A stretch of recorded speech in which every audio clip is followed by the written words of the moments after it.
अरे सच्चिदानंद बप्पू भगवान श्री लालजू महाराज का जिन्होंने आश्रय लिया, उनको किसी विषयों की चाहत रखने वालों के आगे हाथ फैलाने की जरूरत है। प्रणत कामदम पद्मजार्चितम, तो क्यों वो तुम्हें प्यार कर रहे हैं, क्यों वो तुम्हें दुलार कर रहे हैं? तुम्हारे मंगल के लिए कर रहे हैं। तुमको जो मिल रहा है उसको स्वीकार कर लो तो तुम्हारा जीवन कृतार्थ हो जाएगा। क्या है तुम्हारे पास? अरे जिनके पास अपार धन है वो भी चिंता और शोक से जल रहे हैं, क्योंकि मृत्यु उनका इंतजार कर रही है। मृत्यु धन से थोड़ी हटाई जा सकती है। मृत्यु का भय किसी पद से नहीं हटाया जा सकता, किसी वैभव से नहीं हटाया जाता। मृत्यु का प्रहार शरीर पर है। शरीर राग त्यागी ही मृत्यु भय से मुक्त है। राग का त्याग करना कोई खिलवाड़ नहीं है। भगवत अनुराग से शरीर के राग का त्याग होता है। यहां मलिनता बढ़ाते चले जा रहे हैं। वही भोग दृष्टि इतनी बढ़ जाती है कि अपनी बेटी बहन के प्रति भी दृष्टि बढ़ जाएगी। कलिकाल विहाल के मनुजा ने मानत को अनुजा तनुजा। चाहे वो गुरु बहन हो, चाहे वो सगी बहन हो, चाहे वो बहन के समान पूज्य हो, जब दृष्टि मलिन तो वो मलिन ही देखती चली जाएगी। जब तक प्रेम जल से हृदय नहीं धोया जाता तब तक मलिनता का अंश बड़ी बड़ी साधना करने पर भी बना रहता है। अभी अनंत जन्मों से माया में आसक्त चित्त होकर के नाना प्रकार के शुभ अशुभ कर्म करने वाले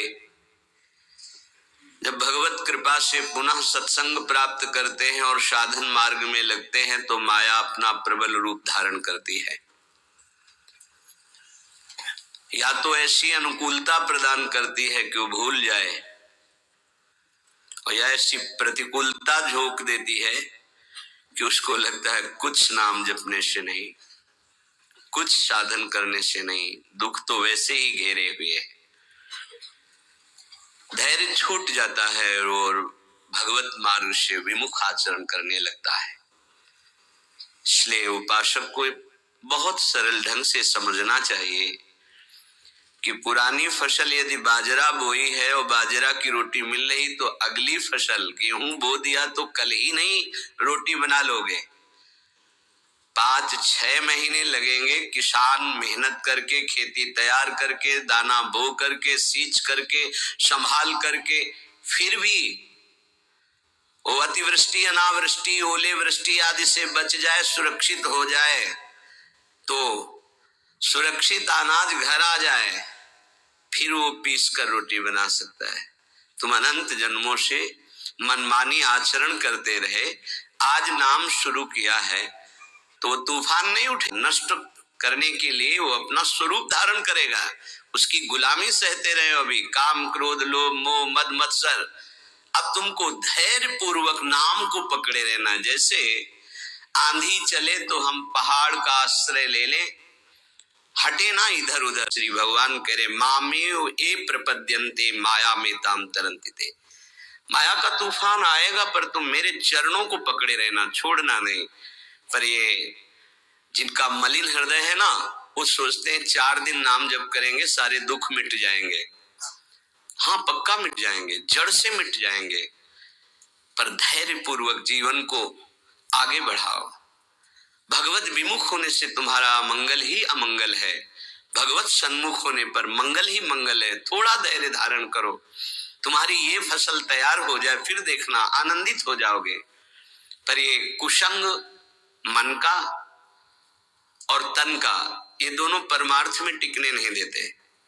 जहां ऐसे मित्र जन मिले जो गलत आचरण करने वाले होते हैं, वो पूछते हैं तुमने शराब छोड़ दिया, मांस छोड़ दिया, तुम नाम जप करने लगे, कुछ लाभ हुआ?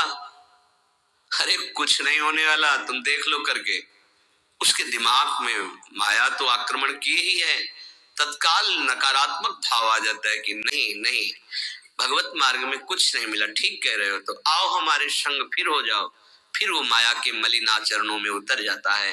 वो संत द्रोह, भगवत द्रोह उसके हृदय में अपना स्थान बना लेता है। फिर जन्म जन्मांतर, युग युगांतर कब अवसर आएगा भगवत मार्ग में चलने का।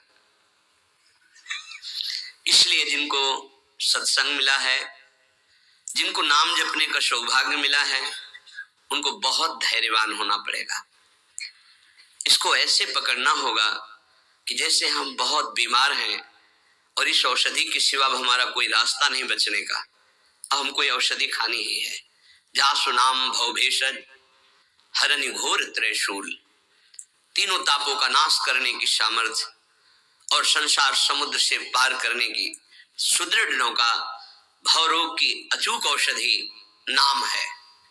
हमारा भाव बने न बने, भाव बिगड़ जाए, कोई बात नहीं, तुम नाम मत छोड़ना, हमारी प्रार्थना मानना, नहीं तो ये तूफान माया का आपको उड़ा ले जाएगा, परमार्थ में नहीं खड़ा होने देगा।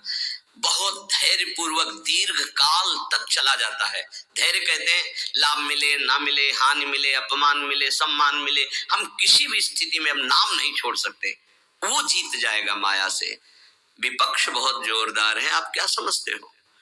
आप भगवान के अंश हो, ये भूल चुके हो, लेकिन वो नहीं भूली, वो भगवान की शक्ति है। भगवान कह रहे हैं मम माया दुरत्य, मम माया, मम मेरी है। जैसे ममैवांशो आपको बोला तो विपक्ष को भी बोला मम माया। अब आपको सावधान करने के लिए भगवान ही संत गुरुदेव शास्त्र इस रूप में संबोधन करते हैं। तो अगर आप इनकी बात मान जाओगे तो माया भगवती कृपा करेंगे और अपना प्रभाव समेट लेंगी, और यदि आप इनकी अवहेलना उल्लंघन करोगे तो फिर उनके प्रभाव से बड़े बड़े ज्ञानी परास्त हो गए हैं। जो माया बहुबार नचावा, जास चरित को लख नहीं पावा, ऐसे विचित्र है, बहुत बहुत विचित्र। जो ज्ञानिन कर चिता परई, बरी आई विमोह बस करई, ऐसी प्रचंड माया है। इसलिए जिनके कानों में आवाज पहुंच रही हो, हमारी प्रार्थना है, बहुत जन्मों से भटक रहे हैं, ये दुख सुख के प्रलोभन और भय में आकर के नाम न छोड़ दीजिए। ऐसा भी हो सकता है कि नाम जपना शुरू करें, आपकी नौकरी लग जाए, आपका काम बन जाए, आपकी अनुकूलता बढ़ जाए, ये नाम का फल नहीं है, ध्यान रखना, ये नाम का फल नहीं है। हम स्पष्ट आपको कह रहे हैं कि जब से आपने नाम जपना शुरू किया आपका सब मंगल होने लगा, ये नहीं है, ये आपके पुण्यों का है, पूर्व पुण्यों का है। ये नाम आपको सामर्थ्य देखा, दुख और सुख दोनों सहकर परमानंद की प्राप्ति, ये विषयानंद नाम के फल से नहीं। आप नाम जपना शुरू किए, सब कुछ बिगड़ना शुरू हो गया, ये नाम का फल नहीं है, ये आपके पाप नष्ट हो रहे हैं। विवेक पूर्वक चलिए, अगर विवेक नहीं धारण करेंगे तो फिर सब मार्ग छूट जाएगा। विवेक इसी से उत्पन्न होता है, सत्संग से। जहां विवेक जागृत हुआ वो आपको टिका देगा परमार्थ में, नहीं तो बहुत बलवती भगवान की माया है। जब लोगों के विचार सुने तो लगता है कैसे निकल पाएंगे इस माया से। आप निकलना ना चाहे तो किसी की सामर्थ्य नहीं कि आपको निकाल सके। स्वयं श्री भगवान आपके हृदय में बैठे हैं। क्या हो रहा है? दुर्गति हो रही। क्यों? क्योंकि आप नहीं निकलना चाहते, इसलिए। भगवान हृदय में बैठे हैं, नहीं निकल पा रहे हो, बात मान लो। आप निकलना चाहो तो निकल सकते हो, आप न निकलना चाहो तो किसी की ताकत नहीं कि आपको इस माया प्रपंच से निकाल सके। इसलिए आपसे प्रार्थना है कि आप निकलने की कोशिश कीजिए। इसका बड़ा ही प्रलोभन और भुलावा प्रभाव है। प्रलोभन और भुलावा एक क्षण में भुला दे सारे ज्ञान विज्ञान को और अपने में आकर्षित कर दे, उसका नाम माया। ऐसे प्रलोभन फेंक दे कि जानबूझकर तुम भगवान को भूल जाओ और उन प्रलोभनों में लग जाओ, उसका नाम माया।